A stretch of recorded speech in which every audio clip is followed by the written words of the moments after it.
രവിയെ വിളിച്ചിട്ട് കിട്ടിയില്ലേ മോളെ? ഇല്ല അച്ഛാ. ഓഹ് എന്തൊരു ചൂടാ ഇവിടെ. ഭദ്ര ബാഗൊക്കെ എടുത്തോണേ.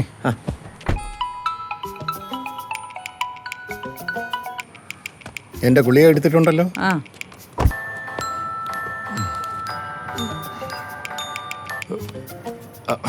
എന്താ ബിന്ദു? ആ രവിയേട്ടൻ ഇന്നലെ തിരുവനന്തപുരത്തേക്ക് പോയത് ബാലേട്ടനോട് പറഞ്ഞിരുന്നോ? അങ്ങനെന്തോ പറയുന്നതായിട്ട് എനിക്ക് തോന്നി. എന്തു പറ്റി? അതെ, എന്റെ അനിയൻ ഭദ്രൻ ഇന്നലെ വിളിച്ചിരുന്നു. അച്ഛന് നല്ല സുഖമില്ലെന്ന് പറഞ്ഞിട്ട് ഞാനൊന്ന് വീട് വരെ പോയി. രവിയേട്ടനോട് പറഞ്ഞ ദേഷ്യപ്പെടൂല്ലോ, അതുകൊണ്ട് ഏട്ടൻ ഇന്നലെ വിളിച്ചപ്പോ എനിക്കൊന്ന് കള്ളം പറയേണ്ടി വന്നു. ഇന്ന് രാവിലെ മുതലാണെങ്കിൽ ചേട്ടനെ വിളിച്ചിട്ടൊട്ട് കിട്ടുന്നുമില്ല. ഇന്നലെ ബിന്ദു വീട്ടിൽ പോയതാണോ? ആ വീട്ടിൽ പോയതാ. എന്തു പറ്റി ബാലേട്ട? അല്ല, ബിന്ദുവും രവിയും വീടോട്ട് അത്ര രസത്തിലല്ലോ, അതുകൊണ്ട് ചോദിച്ചതാ. അതാ പ്രശ്നം. രാവിലെ വീട്ടിൽ നിന്ന് ഇറങ്ങിയപ്പോൾ മുതൽ അച്ഛൻ ഒരേ നിർബന്ധം, കൂടെ വരണം, രവിയേട്ടനെ കാണണം, സംസാരിക്കണം എന്നൊക്കെ. അങ്ങനെ ഞങ്ങളെല്ലാരും കൂടെ ഫ്ലാറ്റിലേക്ക് വന്നേക്കുവാ. നിങ്ങൾ എവിടേക്കാ? ഇപ്പൊ ഇവിടെ ഫ്ലാറ്റിലെത്താറായി. ഇത് പറയാൻ വേണ്ടി രവിയേട്ടനെ വിളിച്ചിട്ടാണെങ്കിൽ ആളെ കിട്ടുന്നുമില്ല. ഞാനൊന്ന് രവിയെ വിളിച്ചോട്ടെ, എന്നിട്ട് വിളിക്കാം. ഓക്കെ, ശരി.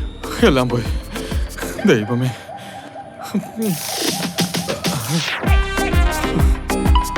ഉം